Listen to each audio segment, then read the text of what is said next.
Wonderful. Well, thank you all so much for joining us for exploring the Lowell National Historical Park.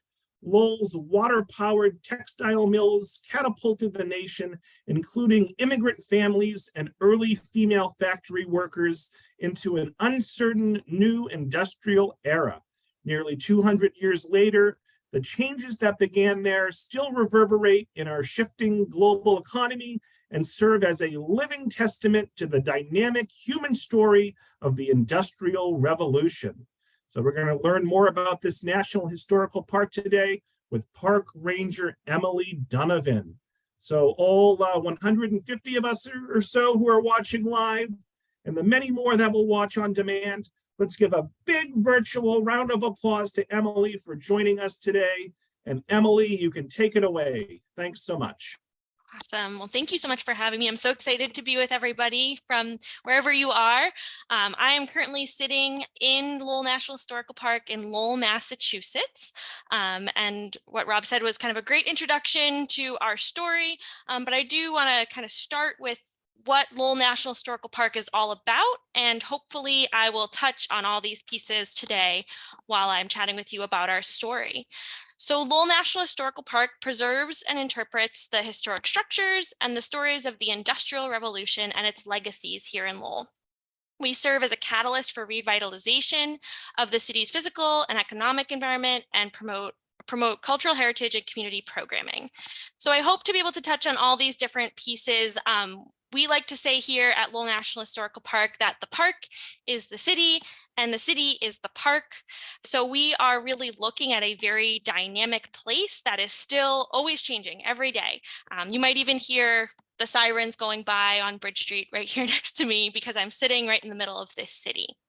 And also just to note that Lowell National Historical Park, unlike some other national parks or historical parks that you might go to, we don't actually have an entrance gate. We don't have a specific one place that we are looking at.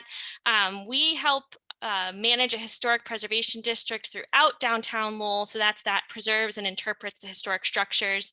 I am currently sitting at the Boot Cotton Mills Museum, but we also have a visitor center and some other structures that I'll talk about as well. But just to note, Lowell National Historical Park is the city. So when we're talking about the park, we're talking about a city of which I am a resident. So if you have questions about being a Lowellian, you can also ask me those.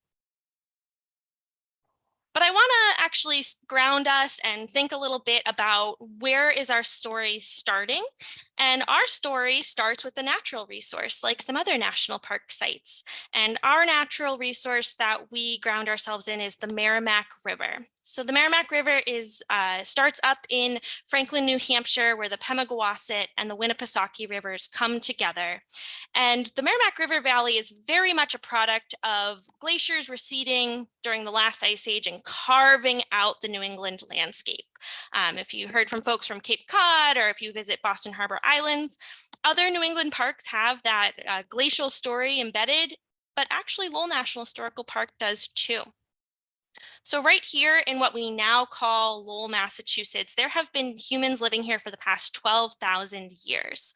So the ancestors of the Pennacook people traveled to this spot on the Merrimack River because over the course of a mile, and I tried to pick this picture to show us, the riverbed is carved out and falls 32 feet over the course of 1 mile here. And if we were standing in this very spot of just a few hundred years ago, it would kind of look like something you'd want to whitewater raft down. It would be rapids over the whole mile. But again, 32 feet of elevation change happens here. That is a good chunk of the 270-foot elevation change that happens over the course of the Merrimack River journey as it comes from Franklin, New Hampshire, takes a hook to the kind of left in Lowell, Massachusetts, and then empties out to the Atlantic Ocean in Newburyport, Massachusetts. So grounding us in our natural resource, but it is the story of people here at Lowell National Historical Park. And when we're thinking about some of the foundations of, in particular, Lowell as an industrial city, you cannot talk about Lowell without talking about a little bit before Lowell. So our story of industrialization starts with the desire post-American Revolution, a little bit after the War of 1812. People in and around the Boston area in particular, wealthy men, are looking at how do we create an industrial America? How do we divest ourselves of British interests, in particular, thinking about the textile industry, because you can't get cotton cloth from anywhere other than England, essentially, in the 1810 era. And so the Boston Brahmin, Boston Associates, that group of people is looking at how do we do this. And one name you might have heard of before, Francis Cabot Lowell. So he is part of both the Cabot family and the Lowell family. He is looking in particular at that question of cotton textiles. And so in the early 18 teens, he travels over to England and he sees these power looms in action. And some people say that he memorized the designs. He was a very well-educated man. He had a background in some engineering. So he was looking at these power looms operating, generating cotton textiles, and he brought that idea back to America. And in discussing this amongst his colleagues and his friends who had a lot of capital, he also worked with an engineer, Paul Moody, and they create what is the first integrated factory system in America in Waltham, Massachusetts. Using a 9-foot drop on the Charles River, which you can kind of see on the left-hand side of the image here, they created that first mill that incorporated all the processes to create cotton textiles. We like to say from bale of cotton to bolt of cloth, from bale to bolt. So integrated factory system essentially means that all these processes are happening underneath one roof or within one system. This is different than what Francis Cabot Lowell and others had seen in England. In England, it maybe was a carding mill across the street from that spinning mill, next door to the weaving mill. But they really wanted to put all of these processes under one roof so they could financially and also kind of for kind of perfection purposes, if you will, control the whole process. And they used that 9-foot drop on the Charles River to create the Boston Manufacturing Company. But they wanted more. And what the Boston Associates, that's that group of wealthy investors. So Francis Cabot Lowell passes away in, I believe, 1817 or 18. That group of colleagues of his, the Boston Associates, are looking to expand on this endeavor. They don't just want one mill. They just don't want one corporation. They want a whole city based on industry. And so they start looking around because they need, remember I said it's a 9-foot drop on the Charles River. They need that falling water. The falling water provides the energy. You can push falling water onto water wheels to turn on your factory buildings, pre-electricity. So they're looking in and around the Boston area for a location that will suit their needs. There's the city for you. So that will suit their needs, that will provide that hydromechanical power. And what they arrive on is East Chelmsford, Massachusetts. So in about 1820, 1821, the Boston Associates and their kind of project managers on the ground look at this area of East Chelmsford, and it is a subset of Chelmsford, Massachusetts, which I think we have some folks from Chelmsford here today, that has that 32-foot drop on the Merrimack River. Starts on on the left-hand side of my image, and then it ends right where the Concord River flows into the Merrimack on the right-hand side of the image. The other thing that they note here in East Chelmsford is that there is a pre-existing canal, a man-made waterway, and that is the Pawtucket Canal. This was actually built in the 1790s as a way to bypass the falls for local boat traffic. So there was a series of lock chambers on this canal, and it was used to have those barges gently be dropped to that 32 feet instead of, just going over the falls. It's not a great idea. So that pre-existing canal exists. The community is also agricultural. So that's all different parcels of land by local farmers. We often talk about Fletcher's farm because that's right where a lot of the visitor center as well as the boot mills is located. But again, it's 200 people. It's 1820, 1821, and the Boston Associates start buying up the land to start their planned industrial city. And this is just an image just to give you a sense of, we say falling water has power. Well, what does that look like? If you stand underneath the shower in the morning, you can feel that hitting your head. But what does a whole river worth of power feel like?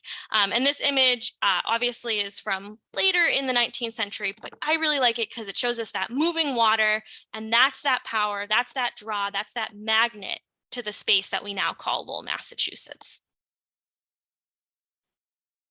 So in 1821, they start buying up the land and start the construction of a power canal, as well as the first mill building. And by 1826, so really just 5 years after the Boston Associates and their project manager start this project of a planned industrial city, you already have a mill building in the form of the Merrimack Manufacturing Company, the associated boarding house company housing attached to it. And you can actually see St. Anne's Church, so a place for the workers to go to church, that's very critical, already springing up in just 5 years. This early part of Lowell's history is mind-boggling to me because of how fast it all goes. It goes very quickly because that's what a large amount of capital, a large workforce in the form of immigrants and locals who are digging the canals and building the mill buildings, as well as then the workforce to work in the mills, and also a lack of regulation. There's no OSHA standards, there's no working standards, so the construction happens very, very rapidly here in Lowell. And just to give you a sense of that, right, let's go back to this image. So East Chelmsford, Massachusetts, population is 200. Imagine you're 10 years old and you live on, maybe your family's name is Fletcher, and you live on this sheep plantation, and you're 10 years old, and some gentleman comes and he says to your father, hey, I want to buy your land. He gives you a competitive price for it. He doesn't tell you what he's buying it for. That's interesting to note, but he doesn't tell you what he's buying it for, and you and your family move away. Maybe you go and you move with family in New Hampshire or something like that. So this is 1821, you're 10 years old. Just 55 years later, you're 65, and you want to go back to the place where you were born. Your mother and your father told you you were born in East Chelmsford near the Merrimack River, and it looks different now. It's a whole city now. So you were born into a community of 200. You come back with your grandkids 65 years later, and Lowell is Lowell. Lowell is 70,000 people. Lowell is not just one textile corporation, 10 textile corporations that are each massive complexes with associated boarding houses. Lowell is not just one little sleepy canal that bypasses the falls anymore. It is 5.6 miles of power canals, bringing that 32-foot drop, bringing that energy into the middle of a city, falling underneath mill buildings that are not just turning water wheels. By this point, they're turning turbines, and we also have steam power coming into play. That happens over the course of someone's lifetime. It's really rapid, it's really incredible, and it's also the first time, everybody's always like, why are you a national park site? Well, it's the first time it's an entire city based on industry that was successful. So not just one industrial site, but this whole city was based on the cotton textile industry. And so there's some different pieces to this. There's some different pieces to this development and to this success of the planned industrial city. And one of those pieces that is actually really amazingly all still intact today, even almost 200 years later, is the power canal system. So it does happen over time, between 1821 to 1848 that the canal system is built. But you can kind of see through these images and with these circles of where the corporations were, that it happens iteratively, right? It kind of builds on itself. So the Merrimack Mills is the first manufacturing company that's built at the end of a power canal. And then we start seeing some of the interior mills. So places like, if you've ever visited mill number 5 on Jackson Street, the Hamilton Mills, the Appleton Mills, the Lowell Manufacturing Company, and then eventually Lawrence, Boot, and Massachusetts mills. And many of these complexes are still in use today for different reasons. But I said Lowell, I can talk forever about canals, and hopefully you can come on a canal boat tour and see the actual structures. But the canal construction, I really like to hammer home, no pun intended, that this was done by people. And the canal construction, canals are somewhere between 10 to 20 feet deep, depending on which canal we're talking about. But this is pre-dynamite. This is pre-heavy construction equipment. So this work is very dangerous work, and it's backbreaking work. So the project managers who are looking to expand the canal system here in Lowell, so the project managers, I never say the Boston Associates because they really are the financiers. They have people on the ground who are doing the project management, including eventually Kirk Boot Cotton Mills. So the project managers are hiring locals in particular, who maybe have had their land bought up or have an expertise in stonemasonry in particular. But they're also hiring from the local being in Boston, immigrant population. And in the 1820s, it's the Irish. And so there's the story of Hugh Comiskey. He walks up with a group of 30 Irishmen, presents himself to Kirk Boot in a tavern. They shake hands, and for 84 cents a day, 6 days a week, they start the canal construction in the 1820s, which really is digging again and using non-directional blast power and using draft animals to do that work. This picture is obviously from much later in 1901, but just to give you a sense of some of the scale that they're digging and just to put a face to the people who are doing the work.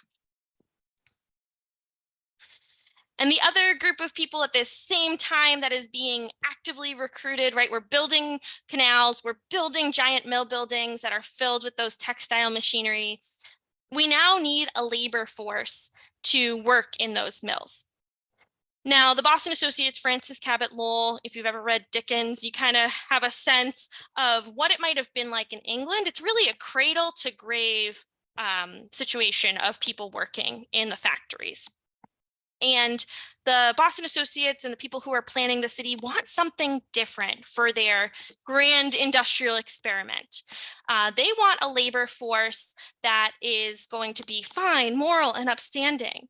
They also want a labor force that can come in, maybe work for a year or two on a contract, and then go back to some other job. And so the labor force that they land on is young women between the ages of 15 to 30. This is 35. We call them the mill girls because that's what they called themselves in a lot of their writing. So when I say mill girls, I'm not being diminutive. That's what they wanted to be referred to. They thought operatives felt like a piece of machinery versus mill girls felt like it was almost, let's call it people first language of the 19th century. So they recruited the labor force of young women, 15 to 35, to come and work in the mills. And again, they're signing year-long contracts to do this work. So it's a very much the idea of they could come, maybe they come because they need to help a family pay off a debt. Maybe they need to help their brother get through college. Maybe they need some place to go because they don't have any other family around. But it really is very economically driven. This idea that a young woman can leave her family to go make a cash wage in what was really a credit or barter economy is novel. This is new. This is one of the big experiments of Lowell that pays off. And some of the ways that they are recruiting these young women is to say that they will be going, yes, to a city, but also to a place where there are opportunities and that they will also be taken care of. We call it the paternal system because the factory owners and financiers are really looking at how do we take care of our workers. And they do this by, if you see in the background of this image, there's the mill building, the Merrimack Manufacturing Company, which no longer exists. But in front of it is a boarding house structure. So there's housing provided for a third of their pay as part of working in the factory. You sign a contract, you also have a spot available to you in a boarding house. And this boarding house life is really, I think, critical to the success of having these mill girls work in the factories. Factory conditions are very different from, many of them are coming from farms. So this is very different, right? It is inside work for up to 14 hours a day. It is hot and dusty, and there's cotton flying around. It is, they're literally pumping steam into the factory floors. The machines are all running using leather belts and exposed gears. The noise is pretty incredible.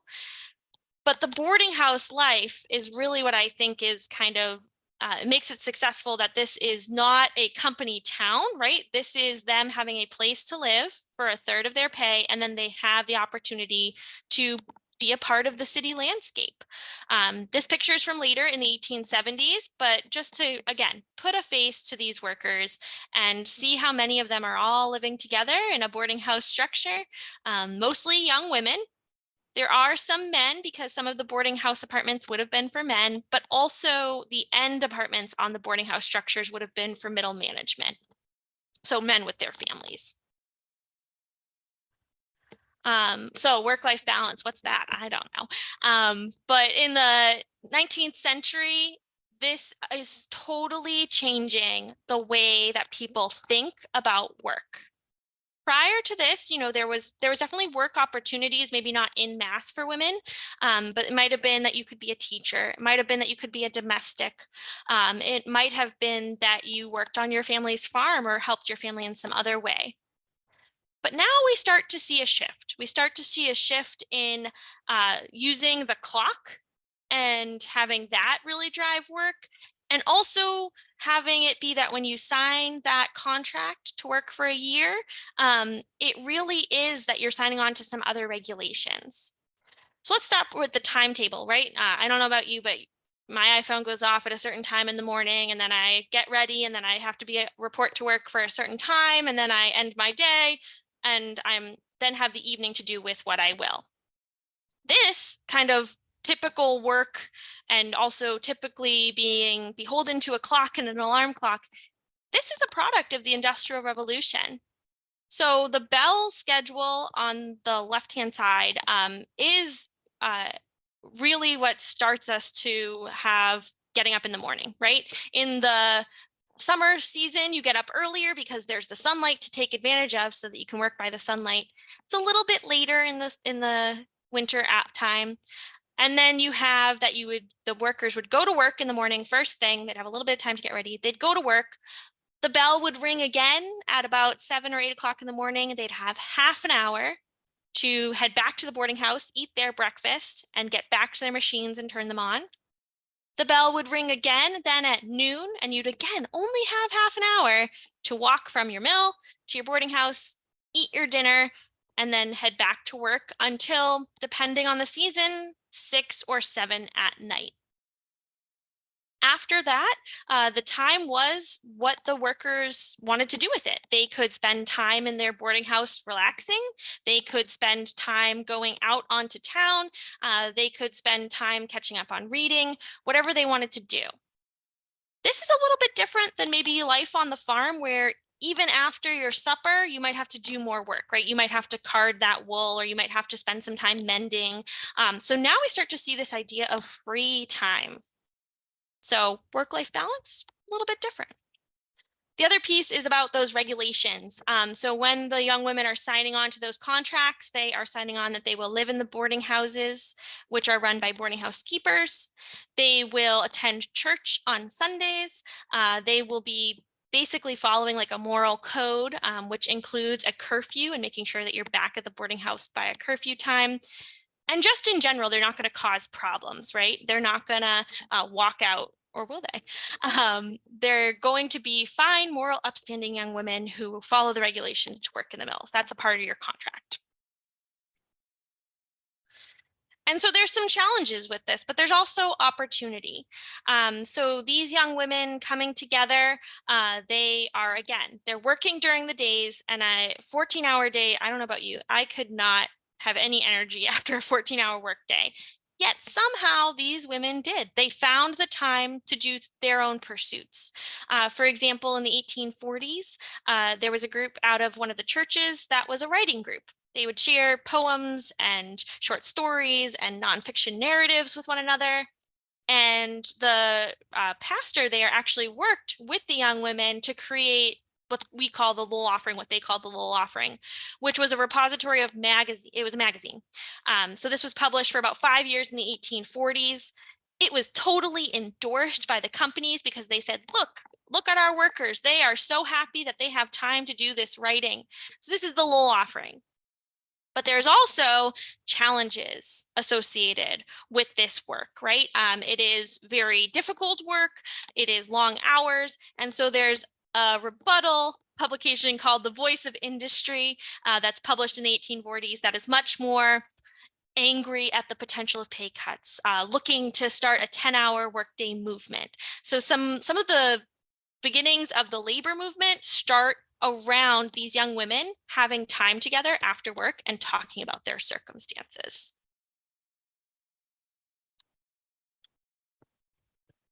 So kind of just zooming forward in time, the 19th century is very successful for Lowell. Lowell becomes the pattern for many other mill towns across Massachusetts, like Haverhill and Lawrence, and then eventually across the country, right? In Charleston, South Carolina, Columbia, places in Tennessee. And the idea of this whole site being based on industry, there's a bunch of mills, right? 10 different mills going on. 10 different mill corporations, excuse me. Each one is doing a slight variation on a theme. So the boot makes towels. That's what we make here at the museum currently. The Middlesex Manufacturing, well, they were the only woolen one that was in town. The Merrimack Manufacturing Company, they made the calicos. So Lowell tries not to compete with itself. But as it is so successful and we start seeing these other towns and these other cities pop up with textile factories in particular, you start seeing competition. And with competition, of course, drives prices down. And so there starts to be that Lowell is not as profitable over the course of the 19th century because other mills are popping up. The other thing that's happening as the 19th century progresses is that you are no longer being only reliant on that falling water. You actually start to see steam engines, right? Coal is, you can see the smokestacks that are burning. We do have some steam engines in Lowell that get stitched together with the hydromechanic power, but other places can now have mills and factories that don't have a river with falling water on them, which means, again, more competition. Over this period of time too, the workforce starts to shift and change. So we start to see that because the mills are such a magnet, even though they're struggling a bit financially, they still are a magnet for people to come and settle in Lowell. In particular, kind of waves of immigration happen. That original Irish wave with the canal construction continues, and we start seeing, especially in the 1840s, more and more Irish immigrants settling into Lowell and working in the factories. Into the 1870s, French Canadian population booms in Lowell, and you can see how much of the city is really starting to be their neighborhood in Little Canada, as well as Pawtuckaville and Centerville across the river. And then that's followed at the turn of the century by Greek and Portuguese, Polish. So this is just a small snapshot of some of the different groups that are coming into the city. You can also see how this is shifting the composition of the city from just being downtown factory boarding house life to start to be neighborhoods, right? Like many other cities around the country, the neighborhoods are kind of these places where people who maybe speak the same language or have a similar cultural background come together to create their tight-knit little communities while traveling then into the heart of Lowell to work in the factories. And these are just, again, I like to put faces to what we're talking about. These are pictures from kind of the post-Civil War through the turn of the century to about 1912. And they represent all sorts of people, from the kind of quintessential mill girls with the shuttles who were, Yankee farm girls traveling here, to French Canadian immigrants, Greek immigrants, and then moving forward in time, their children, right? They start to not just be here because of the mills, not just working in the mills, but they're really creating lives here. They're creating neighborhoods and communities around a lot of them working in the mills, but others work in the school system. Some of them start to work for all the associated stores and businesses that pop up, like the belt making industry or, the machine shop, things like that. Patent medicine becomes very big in Lowell. So Lowell is very much a working class city, but people are starting to diversify and do different jobs all around the city. And then, like I said, Lowell is so successful, it gets patterned other places. And Lowell is no longer needed to be the center of the textile industry because we don't need that falling water anymore. So where do the jobs go?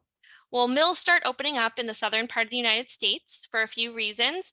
One, it's closer to the cotton product that is that's needed. We can talk about that. I see there's a question about that already. There's also, the land is significantly cheaper than up in the northeast part of the country. So the mills and the investors in the mills keep these places running through the 1920s, through the 1930s. The Depression hits Lowell very hard. A little bit of a bump because of World War II. This is actually just post World War II. This is the sign of a storefront, but it kind of represents that idea in the 1940s into the 50s that Lowell is really a city kind of in decline because the factory corporations are leaving and it doesn't have as much of that central identity as a textile town anymore. It doesn't have the jobs. It has very high unemployment rates. And so a lot of businesses suffer because of that. So what happens to all these structures if we're struggling with not having the mills open? Some of them have different uses. For example, Girl Scout cookies are made in one of the mills through the 1970s. Textiles are still made in Lowell commercially all the way up until 2004, but it's pretty spotty. Record needles were made here at the Boot. But by and large, a lot of the boarding house structures and a lot of the mill buildings are just big, vacant, quote unquote, problems. And so there is a push in the late 60s and really in the late 60s, kind of into the early 70s, to tear down the mill buildings, tear down the boarding houses. They serve no purpose. If we tear them down, we can maybe build more low-income housing, or we can build more flashy something that will maybe draw jobs here. We can build a highway that, pulls people right around Lowell and kind of shoots through the downtown and the Lowell connector. So things get torn down, but this creates a really visceral reaction amongst the community because some people are saying tear it down, and that's how city council maybe is voting. But there is also in the community people who remember, people who know that these boarding houses and these mill buildings and this canal system, this at one point in time was the peak of an industrial experiment. This was brand new, and it's really critical to American history. And so in the 1970s, there's this grassroots kind of effort that's looking at something called historic preservation. And they are trying to get buy-in for this idea. And they're trying to get buy-in saying that we have all these structures associated with the Industrial Revolution that tell the story of people. So in the 1970s, there's lots of names that get thrown around, but the grassroots effort inspires local politicians, in particular, House of Representatives, later Senator Paul Tsongas, and others, Patrick Mogan, who was the superintendent of schools, to get involved with this idea of bringing the National Park Service in to preserve this history. And when they approached the National Park Service, they actually said, hey, we want to be called Lowell National Cultural Park because we tell people's stories here, just like I've been doing this whole time, right? And the Park Service said, we don't do that. That's not a moniker we have. It's still not a moniker we have. But okay, we'll come visit Lowell. We'll kind of see what's going on. And the big hook, the mill buildings were impressive. The boarding house structures that remained standing were interesting. But the big thing that pulled them here was that canal system, that 5.6 miles of canals, that hydromechanical power. The canals in many other cities get filled in. If you've ever driven over a canal street someplace, might have been a canal there. But here in Lowell, they had not been filled in and all the structures still existed. So that was what made the Park Service said, okay, this is the prime example. This is where we can have a site that is dedicated to telling this industrial story. Because yes, we are telling Lowell's story, but we try to broaden that out, right? We are representative of lots of communities and lots of places that have that industrial past. So in June 1978, a little over 45 years ago, President Jimmy Carter signed the bill that would make Lowell National Historical Park, Lowell National Historical Park. And how does it go from there? Well, a lot of historic preservation. So that's a lot of what the Park Service was doing here in the 1980s and 1990s, was restoring and rehabbing historic gatehouse structures like the one on the right. The Boot Cotton Mills Museum opened up in 1992. The trolley, everybody loves our trolley, was brought in, a historic reproduction streetcar in the 1980s. So the Park Service really is looking at how do we evoke that 19th century industrial past while also moving forward so that people can enjoy it, right? That's the whole idea with behind every National Park Service site. It's for the preservation and enjoyment of future generations. So what can you do here now? You can come stop by our visitor center on Market Street. It's very kind of a typical National Park Service visitor center, but located right in the heart of a mill building in the middle of downtown Lowell. Our kind of main site where you can really dig into way more history than I was able to give you in 40 minutes and actually see power looms operating is at the Boot Cotton Mills Museum. So we operate a 1920s era weave room. And we only maybe run about a dozen to 15 looms, but just even that amount, it's the same as a screaming baby. So if you know what that's like, you can hear how loud just a fraction of the machines running in just one mill building are, as well as explore a lot of museum exhibits that talk about Lowell's history. We have an exhibit that talks about that boarding house life and the mill girl experience. This building is called the Patrick J. Mogan Cultural Center, and it is a restored boarding house. So the outside looks just as it would have in the 1840s, 1850s. And inside we have an exhibit that really talks about, you know, what did they eat for food? How did they spend their free time? And you can kind of put yourself in that position and imagine what their life would have been like. One of our signature pieces, I mentioned the canal structures were what really hooked the Park Service in. And what was imagined was to be able to do boat tours on the Pawtucket Canal, so that original transportation canal. We are excited that our canal boat tours, if everything goes well this week, we'll be starting kind of after school gets out in June. And we'll be sticking on the Pawtucket Canal. There's lots of challenges with historic preservation and lots of projects that have to happen at our different gatehouses. So we will be using our canal boat out on the Pawtucket Canal, not on the river this year, but we will have our boat tour starting kind of mid to end of June. Another really big part of our story that I barely got to touch on was those working conditions and the technological advances of the water power system. So every day, actually starting now, we have our Suffolk Mill Tour, which explores a very raw mill space and looks at that power train system of turbines. How do we get that falling water and turn it into fabric? This tour explores that in a very raw, musty, humid mill space. When you walked in there, you're assaulted by the Suffolk Mill. It's pretty great. And again, we are always out and about. The park is the city and the city is the park. So we try to be out, not just in our spaces, but we go to different community festivals. We work with different community organizations and artists to do art in the park, to do programming. So you might see us in Lowell National Historical Park in one of our structures, but you'll also probably see us at various community events and working with different community members as well. And I'm putting a big plug in for something that is very near and dear to my heart. For the past 5 years, we have been working on developing a brand new permanent exhibit at the Patrick J. Mogan Cultural Center. This is called One City, Many Cultures. So we talked briefly about kind of that immigration story, but Lowell's story of people being here is 12,000 years old. And it's very dynamic. It is a city. So there's not just this Irish story and this Greek story and this Cambodian story. We know that the story is actually very woven together, no pun intended. And so we are opening a new permanent exhibit on September 23rd, 2023, that really explores culture and cultural expression, building community, and people transitioning and moving to and from Lowell this coming fall. So we hope to see you there.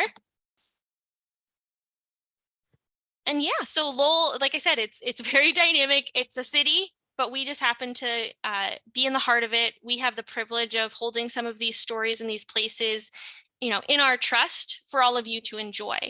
So we really hope that you can come and experience, or you can ask me more questions and experience online this industrial city that is living its legacy as a very vibrant community today.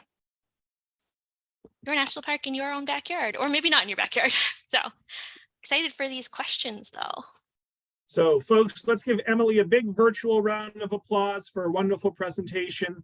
And Emily, let's take roughly 15 minutes of comments and questions. And I know you were peeking ahead at some of these questions and comments. Jane would like to know, so when did East Chelmsford become Lowell? It's a great question. So East Chelmsford becomes Lowell in 1826. So the first factory opens in 23. It becomes Lowell in 1826. So there's actually a period of time where East Chelmsford has the textile industry rocking and rolling here. So 1826 means that we are planning for some bicentennial celebrations here in the city in 2026. Marie asks, can you please comment on the industrialists' attitude about slavery? That is a fantastic question. So the industrialist attitude towards slavery is partially they endorsed political candidates of the South that, owned people. They also very actively sometimes lobbied to make sure that laws protected the institution of slavery in the 1820s. As time moves on and public opinion in the northern part of the United States in the 1820s, 30s, into the 40s is shifting, we see less and less of them endorsing those candidates and putting money behind protecting the institution of slavery. But there's a lot of kind of, I guess mum's the word, where people who are invested in cotton textile industries typically don't speak out against slavery. Into the 1850s, we do start to see some more of those people who have financial connections to the mills. They do start to speak out against slavery. So it really is kind of as the tide is shifting and we're heading towards that 1861 big explosive moment, the pendulum does swing for some of the investors in the mills. But as you noted, the connection between why this is successful financially is because cotton is based on a slave economy. I also just want to point out that the workers, though, really interesting when you start looking at some of what they say about the institution of slavery. Some of the mill girls are very actively writing abolitionist pieces in the 1840s and 50s. They also very much equate themselves with the slaves in the South. Now, we don't do that today because we know that being owned is very different than getting paid a cash wage. However, their writings, they call them their sisters in the South. So they are starting to equate their struggles with the labor movement and the pay cuts in the 1840s and those kinds of pieces with the people who are picking cotton in the South. So that's really interesting. There also are lots of folks who come through. Frederick Douglass comes to Lowell. Other abolitionists come to Lowell to speak to the mill workers, to raise awareness of the plight and to kind of garner support for that cause. That is a whole other hour-long lecture that we can chat about, though. So please ask me those questions in an email or come and visit and we can chat more about it in the museum too. Lois notes, I've taken the canal ride tour. I loved it. It was very impressive. She does have a question, though. These mill workers would have had no idea what they were getting themselves into. So was there much turnover? And since they signed a contract, could they easily leave? It's a great question. So they could pretty easily leave. The contract they didn't fight anybody in court to stay for that year long. And it really is only a year, though. And in the early 1820s and 30s, sometimes it's only 10 months because of the water supply. They have to shut down for a couple months in the summer. That changes as we buy up the lakes in New Hampshire. But it really is that they are kind of employees at will. Even though they sign that contract, nobody's going to fight you on it. That being said, the reasons that a lot of workers are coming here, they're kind of planning that out, right? They're looking ahead and they know how much they're going to make for that year or 2 years or 3 years. And they're probably filling some kind of need either for themselves or for their families. So there isn't a ton of evidence of people leaving really early in their contracts, but we know it does happen. Larry asks, are you not doing the trip onto the river because of renovations? And will you be doing the cruises on the river from the boathouse? So the first part of the question, yes, we are not using the lock chambers because of renovations that have to happen to preserve those structures, both at Swamp Locks and at the Guard Locks Gatehouse. So that's the first answer. The river boat we are currently using for our school programs. We're looking at our capacity this summer to see if we can support any programming out there. It's not going to be every week like we had done in the past. We just unfortunately don't have enough staff at this moment in time to do that, but we are, fingers crossed, going to be doing some special programming using that riverboat this summer is the hope. And then the third part of that question, I believe, was about the cruises. So if there's another part, please ask, but yeah, you got it. The question was, will you be doing the cruises on the river from the boathouse? Yeah.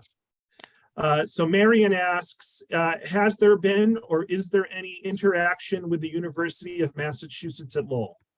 That is a great question. And yes, there is a huge relationship between UMass Lowell and Lowell National Historical Park in the form of our field trip programs, our curriculum-based education programs that we offer for grades 2 through college. There is an organization called the Songus Industrial History Center, named after Paul Songus, who helped found the national park here, right, as the senator kind of leading that charge. So the Songus Industrial History Center is both UMass Lowell through the School of Education and National Park Service park rangers coming together, thinking that we have the expertise of UMass Lowell in terms of education, and we have these resources of the park. And so we have kids coming, I think we have like 7 or 8 classes today, and today's quiet. We can have up to 12 to 15 classes coming every day. We see about 40, in a non-pandemic year, about 45,000 students and teachers through that partnership. An anonymous attendee asks, what brought on the union movement in the mills? Were conditions deplorable? It doesn't seem like they were, at least initially, for the mill girls. It's a great question. So kind of pre-union, I'm not a super, labor history is not my super big focus, but mill girls is. So in the 1830s, the mill girls, that kind of group of workers, they are moved to not union organize, but they are moved to walk out in 34 and 36 because of rumors of pay cuts is 34 and rumors of increased boarding house rents is in 36. Both of them are true in that there were plans being talked about at higher Boston financier levels, but neither one was, they were both kind of blown out of proportion, but the workers were pretty disgruntled. So they did walk out. Moving forward in time into the turn of the century, when we start thinking really like that 1912, bread and roses in Lawrence, union organizing, it is because conditions have deteriorated and also people are getting more and more frustrated, right? That wages are being cut or not increased to meet the standard of living from the 19th century into the 20th century. And also because there is union organizing going on at cities around here, like Lawrence or in New York City, union organizers actually start coming to Lowell and start meeting with workers. And that's kind of how that gets started here in Lowell. But it's not I'm not super expert on that. So somebody else might have more thoughts about it than I do. So an anonymous attendee asks, how do you keep the canals clean? Last time I was there, there seemed to be a lot of tires in the canals. So Emily, where do you keep your scuba diving equipment? I wish I was certified. I would, no. So the canal question is always very interesting. So the National Park Service, I mentioned we don't own a lot of buildings. We don't own the canal system either. We do help with some preventative maintenance, but the power company, Patriot Power, which that title of that company has been handed down since 1796 with the Pawtucket Canal, proprietary locks canals. So the power company actually still owns the water rights. And the state Department of Conservation and Recreation owns pieces of the canal structures, and we help manage other pieces. So that's not to try to place the blame on other people for not cleaning the canals. We work very closely with some great nonprofit and community-based organizations, the Lowell Canal Water Cleaners and the Lowell Litter Crew, to try to do cleanups at locations that make sense, like at gates and gate houses and stuff. So we do rotate through and try to do cleanups that we put out there as volunteer activities, but it's not just on us to do it. The power company does often bring in cranes at some of those locations of gatehouses about 1 to 2 times a year to try to pull some of that debris out as well. So it's a work in progress. It doesn't always look pretty, but there is efforts to try to keep it cleaner. So folks, if you enjoyed today's program, make sure to let Emily know in the chat. So Emily, I'm going to transition over to the chat where there's also some questions. I believe we've already answered Yvette's first question. Her second question, I think, essentially, is were there any toxic chemicals inside any of these factories? Yes, and in the 19th century, the solution to pollution is dilution. So let's toss it in the canal and see what happens. So yes, there were toxic chemicals, especially at some of the plants that did dyeing of fabrics. So they would be poured right into the canal system. Not just in Lowell, but there's also some they're really horrifying images from like Nashua, New Hampshire, from the paper mills where dyes are just poured in. So the Merrimack River in the 1970s, and the canal system is a product of that too. When they start classifying waterways, they start grading them. The Clean Water Act passed in 1972. They start grading these waterways. And the Merrimack River got a D, which means it's as close to toxic as you can get without being on fire. So it's basically like a D in school, right? As close to failing as you can get without actually failing, which is awesome. But today, the Merrimack River is a Class B waterway, and it's because of federal, state, local, truly community-involved efforts to clean up the waterways, which involves things like there still is a chemical boom out on the Pawtucket Canal soaking up chemicals today from an old power plant that was out there. And so Class B is really good, and people always say, why can't it be an A? We are not a pristine wilderness. So the fact that we're a B while flowing through major metropolitan area, not metropolitan, but major urban areas is pretty exciting to me. It's also the water that I use to brush my teeth every morning. So. Yeah. So Emily, I'm going to read some comments to you. Folks, I'm going to have to skip over some just in the interest of time. But folks, we're really enjoying this presentation, Emily. Gail says that the park is such a gem. There's so much to do there. Darlene says, awesome job. Patricia says, excellent job. Thank you for sharing your extensive knowledge. Vanessa says, great presentation. She can't wait to go. Cheryl says, great webinar with lots of information. Maxine says, very informative.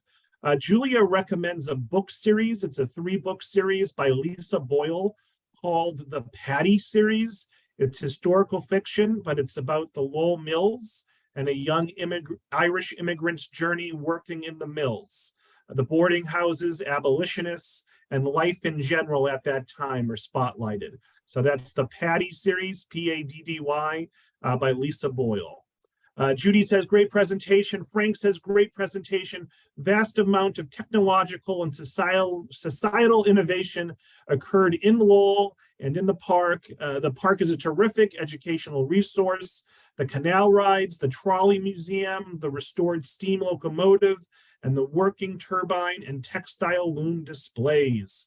Lynette says, excellent. Michael says, great job. Marie says, thank you. Lisa says, very informative. Joyce says, fantastic. Lisa is looking forward to visiting. Jane says, great program. She's also eager to visit. Patricia says, this was very comprehensive for the short time allotted. Well done. Virginia says, totally great presentation. Gail again says, thank you. We have spent a lot of time at the Lowell sites over the years. Thank you so much to you and your colleagues for all your efforts. Amy says, fabulous. Virginia says she learned a lot. Deborah says great presentation. Debbie says, I noticed you mentioned a crying baby. Your little guy must be 5 months old. I guess Debbie must know you. Dory says, really well done. Thank you so much. Jean says, great talk and information. She volunteers at what I think is the Merrimack Repertory Theater and has gotten to know Lowell somewhat. And Julia is going to wrap us up. Excellent. I cannot wait to visit the mills this summer. Whew. All right. So Emily, any last words from you before we wrap it up? No, I just appreciate everybody's questions, and I look forward to seeing you either virtually on our website and other media, or seeing you at the park at some point in the future. So folks, look for an email from me tomorrow with a link to this recording, a link to a feedback survey, Emily's email address for anyone who has any additional questions, as well as information about some other upcoming programs. I will say we're hosting a talk here in person at the Tewksbury Public Library on Saturday, June 3rd at 2:30 in the afternoon. It's going to be the history of railroads in Tewksbury and in Wilmington, and we'll touch on other nearby communities as well. So that is going to be in person only. It won't be hybrid or virtual, but if you're in the area, come on down Saturday, June 3rd, 2:30 to 3:30. History of railroads in Tewksbury and Wilmington, and I'll have information about that program in the email tomorrow. So thank you all so much. Thank you to Emily. Thank you to all who watched. Thank you to the partnering 50 libraries or so. I hope everyone enjoys the rest of their day. Thanks again, Emily. Thank you. Bye. Bye, everyone.